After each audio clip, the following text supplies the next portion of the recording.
Hello my dear students, welcome to our channel Murugan Tech World. Easy to learn, easy to win.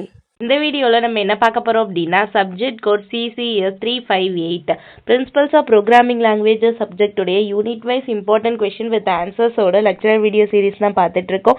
Previous session videos பார்க்காம இருக்கீங்க அப்படின்னா டிஸ்கிரிப்ஷனில் பிளேலிஸ்ட்டோட link கொடுத்துருக்கேன், check பண்ணி பாருங்கள்.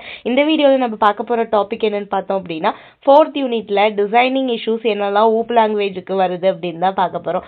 ஓகேங்களா? ஸோ டிசைனிங் இஷ்யூஸ் இன் ஊப் language அப்படின்னு பார்த்தோம்னா ஃபர்ஸ்ட் ஆப்ஜெக்ட் ஓரியன்டட் ப்ரோக்ராமிங்னா நமக்கு தெரியும். நம்ம ப்ரோக்ராமிங் ஒவ்வொன்றும் ஒவ்வொரு ஆப்ஜெக்டை பேஸ் பண்ணி வருது. அதை நம்ம டிசைன் பண்ணுறப்ப என்னெல்லாம் இஷ்யூஸ் வந்து நமக்கு டஃப்பான விஷயங்கள்லாம் டிஃபிகல்ட்டிஸ்லாம் இருக்கும் தான் நம்ம பார்க்க போகிறோம். ஃபர்ஸ்ட் பார்த்தோம்னா class and object model. Classes அப்படின்னா நமக்கு என்ன தெரியும், ப்ளூ பிரிண்ட் ஆஃப் தட் ப்ரோக்ராமை தான் கிளாஸஸ்னுவோம். ஆப்ஜெக்ட் அப்படின்னா அதுக்குள்ளே இருக்க இன்ஸ்டன்ஸ் ஆஃப் கிளாஸை தான் ஆப்ஜெக்ட்னுவோம். ஒவ்வொரு சின்ன சின்ன விஷயங்களையும் திங்ஸையும் நம்ம ஆப்ஜெக்ட் அப்படின்வோம். அப்போது நம்ம வந்து ஊப் கான்செப்டோட மெயினே கிளாஸஸும் ஆப்ஜெக்ட்டும் தான். அப்போது நம்ம வந்து கிளாஸும் ஆப்ஜெக்ட்டும் கிரியேட் பண்ணுறப்ப நமக்கு கொஞ்சம் டஃப்னஸ் வந்து ஏற்படலாம். அடுத்து ஆப்ஜெக்ட் கிரியேஷன் அண்ட் டிஸ்ட்ரக்ஷன். ஒரு ஆப்ஜெக்ட்டை கிரியேட் பண்ணுறதுலையும் அதை வேணாம்னு சொல்லிட்டு நம்ம டிஸ்ட்ரக்ட் பண்ணுறதுலையும் வந்து நமக்கு வந்து என்ன ஆகலாம் அப்படின்னா டிஃபிகல்ட்டிஸ் வரலாம். அதை எப்படி மேனேஜ் பண்ணுறது, அந்த மெமரி மேனேஜ்மெண்ட்லாம் கொஞ்சம் கஷ்டமாக இருக்கலாம். நெக்ஸ்ட் பார்த்தோம்னா இன்ஹெரிட்டன்ஸ். இன்ஹெரிட்டன்ஸ் அப்படின்னா ஹைராரிக்கல் ஃபார்மேட்டில் நம்ம டேட்டாஸ்லாம் ஸ்டோர் பண்ணிகிட்டே வரும். அதில் single inheritance versus multiple inheritance. ஓகேவா?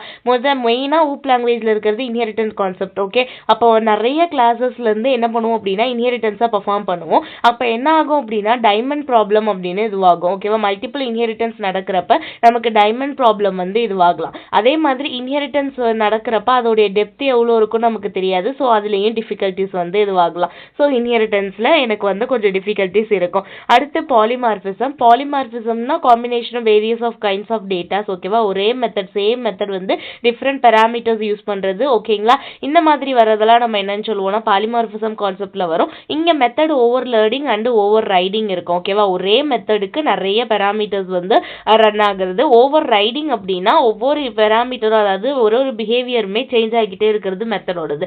இதை ஓவர் ரைடிங் அப்படின்னு சொல்லுவோம். ஸோ அது நடக்கிறப்ப நமக்கு கொஞ்சம் டிஃபிகல்ட்டிஸ் இருக்கலாம். அதே மாதிரி late binding and early binding. Okay, நம்மளோட டேட்டாஸ்லாம் டிஸ்பேச் ஆகிறதுக்கு வந்து எப்படின்னா லேட்டாக இதுவாகிறது இல்லை சீக்கிரம் நடந்துடுறது. இந்த மாதிரி வந்து சம் டிஃபிகல்ட்டிஸ் இருக்கும். அடுத்து என்கேப்சுலேஷன். ஒரு டேட்டா வந்து ப்ரொடக்ட் பண்ணி நம்ம ஒரு கேப்சூல்குள்ளே வச்சிருக்கப்போம். அது என்ன ஆகும் அப்படின்னா ஆக்சஸ் கண்ட்ரோல் வந்து கொஞ்சம் கஷ்டமாக இருக்கலாம். அது வந்து ப்ரைவேட்டாக ஆக்சஸ் பண்ணுமா, பப்ளிக்காக இல்லை லாக் பண்ணி ப்ரொடக்ட் பண்ணி வச்சுருக்கோமா, கெட்டர் செட்டர் மெத்தடில் நெக்ஸ்ட் டேட்டாவை ஹைட் பண்ணுறதுல கொஞ்சம் ப்ராப்ளம் இருக்கலாம். அடுத்து பார்த்தோன்னா abstraction and interference. Abstraction and இன்டர்ஃபரன்ஸில் பார்த்தோன்னா அப்ஸ்ட்ராக்ட் கிளாஸஸ் வெர்சஸ் இன்டர்ஃபரன்ஸ். ஓகேவா? நமக்கு வேணுன்ற டேட்டாஸை மட்டும் கரெக்டாக நமக்கு ஷோ பண்ணிவிட்டு நம்மளுடைய ஆப்ரேஷன்ஸ் என்ன பர்ஃபார்ம் பண்ணுதுன்னு தெரியும், அது எப்படி இம்ப்ளிமெண்ட் ஆகுது அப்படின்னு சொல்லிட்டு தெரியாது.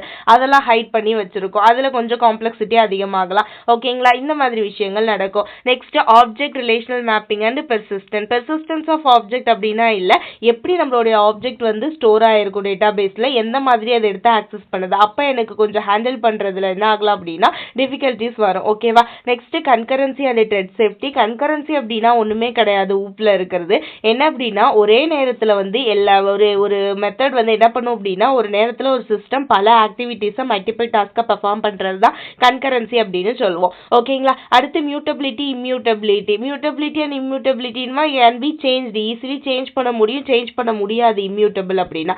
ஓகேவா? அதில் கொஞ்சம் ப்ராப்ளம்ஸ் வரும். அடுத்து design patterns and language feature. எந்த மாதிரி டிசைன் வந்து அது சப்போர்ட் பண்ணும், எந்த பேட்டர்னில் நம்ம டிசைன் பண்ண போகிறோம், தென் நம்மளுடைய பில்டின் லைப்ரரிஸ்லாம் என்ன, அப்ளிகேஷன் ப்ரோக்ராமிங் இன்டர்ஃபேஸ்லாம் என்ன யூஸ் பண்ணுறோம், அதில் கொஞ்சம் வரும் டிஃபிகல்ட்டிஸ் இருக்கும். Next language simplicities. ஓகேவா? எந்த அளவுக்கு நம்ம லாங்குவேஜ் சிம்பிளாக இருக்குது, நம்மளுக்கு ஏற்ற மாதிரி ஃப்ளெக்சிபிளாக இருக்குது அப்படின்றது. சிம்பிள் வேறு, ஃப்ளெக்சிபிள் வேறு. ஓகேவா? சிம்பிள் அப்படின்றப்ப எப்படி இருக்கும்னா ரொம்ப ஈஸியாக இருக்கும். ஓகேவா? Easy to learn, easy to use. Okay, but வந்து ஃப்ளெக்சிபிள் அப்படின்றப்ப எப்படி இருக்கும் அப்படின்னா ஒரு பெரிய சொல்யூஷன், காம்ப்ளெக்ஸ் சொல்யூஷனுக்குமே வந்து என்ன ஆகும், ப்ராப்ளம்ஸ்க்குமே ஈஸியான சொல்யூஷனை கொடுக்கக்கூடியதாக இருக்கும். அது ஃப்ளெக்சிபிலிட்டி. ஓகே, அடுத்து சின்டாக்ஸ் டிசைன். எந்த அளவு எப்படி வந்து நம்ம ஒரு மெத்தட் கிளாஸஸ்லாம் யூஸ் பண்ணி டிசைனிங் பேட்டர்ன் வந்து வச்சிருக்கோம். அடுத்து எரர் ஹேண்ட்லிங். எரர் ஹேண்ட்லிங்னா எக்ஸப்ஷன் நம்ம யூஸ் பண்ணுறது தான். என்னெல்லாம் எரர்ஸ் வந்து வருதோ அதெல்லாம் எப்படி நம்ம ஒமிட் பண்ணுறோம். தென் ராபஸ்ட்னஸ் அண்ட் ஃபால்ட் டாலரன்ஸ்.